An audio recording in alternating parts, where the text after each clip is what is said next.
ঐন্দ্রিলার ডায়েরির পাতায় আপনাদের সবাইকে স্বাগত জানাই। অনেকদিন পরে ফিরলাম। কেমন আছেন? তাই আগেই জিজ্ঞেস করে নিই। নিশ্চয়ই ভালো আছেন সবাই। আমরাও কিছু অসুবিধার মধ্যে ছিলাম। তারপরে হঠাৎ করে ইন্ডিয়া যেতে হয়েছিল। একটু স্বাস্থ্যের দিক থেকেও সমস্যা হয়েছিল। এখন মোটামুটি ঠিকঠাক আছি। তাই দেরি হয়ে গেল। ক্ষমা প্রার্থনীয়। চলুন শুরু করি। যেমন আপনারা জানেন, আমার এই ডায়েরির পাতায় আমি তুলে ধরবো আমার কিছু ভাবনা চিন্তা, কিভাবে ঘর গোছাই।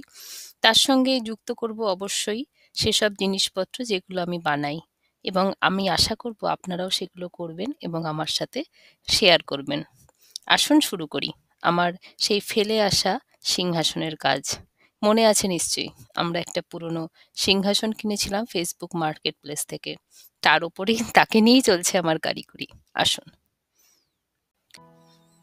প্রথমে পদ্ধতিটা বলে নিই। আপনাদের সাথে শেয়ার করেছিলাম যে এই রংটা আমি চেঞ্জ করব।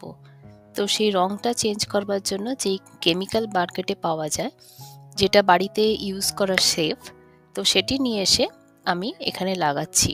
যেরকম ব্রাশ দিয়ে লাগাতে হয় সেরকম লাগালাম, সাধারণ যেরকম উপায়, এমন কিছু শক্ত নয়।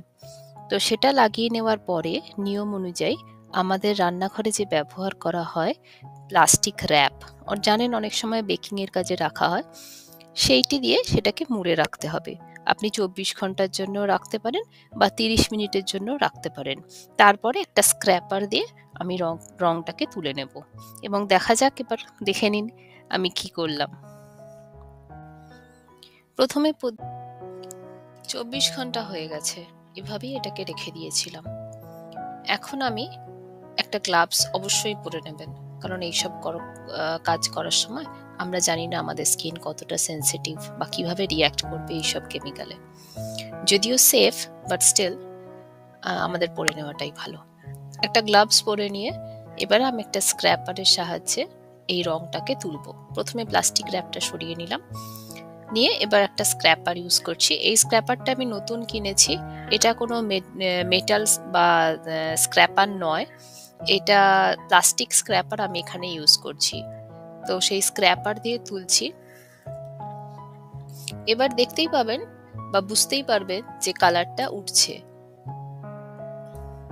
তো এরকম করে কিছুক্ষণ করার পর যখন পুরোটা করা হয়ে গেল, তখন আমি দেখলাম যে খুব একটা ভালো লাগছে না, আর একটু রং উঠলে ভালো হতো।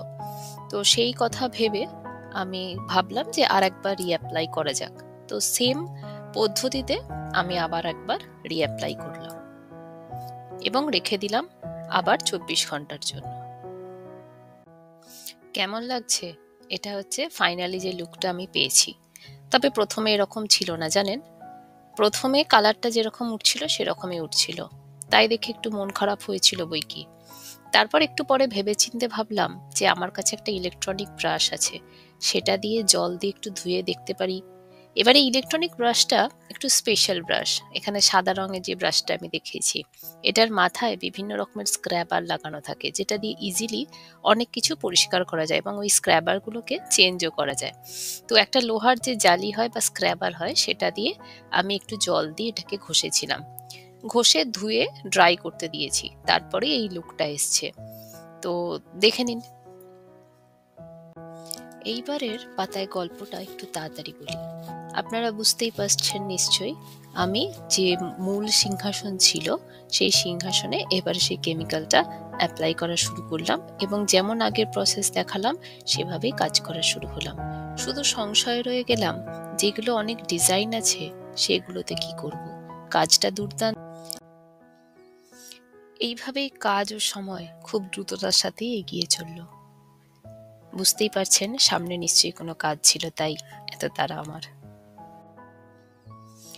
এইভাবেই মিলিয়ে দেখলাম মেলেনি দুটো, তাই আবার চিন্তা করতে হলো কোনো দ্বিতীয় পন্থার কথা। যেমন ভাবা তেমনি কাজ, দিলাম আবার পুরনো রংটা ফিরিয়ে, সুন্দর করে রং করে দিলাম। এতে কি হলো, যা নোংরা ছিল সে তো গেল, কিন্তু সিংহাসনটা হয়ে গেল পুরো নতুনের মতো। আর করলাম বাড়িতে ছোট্ট করে সত্যনারায়ণ পুজো। এখন আমার সিংহাসন এইরকমই লাগে। সঙ্গে থাকার জন্য অসংখ্য ধন্যবাদ। আবার দেখা হবে কোনো একটা নতুন পাতায়। ফিরছি শীঘ্রই। ভালো থাকবেন।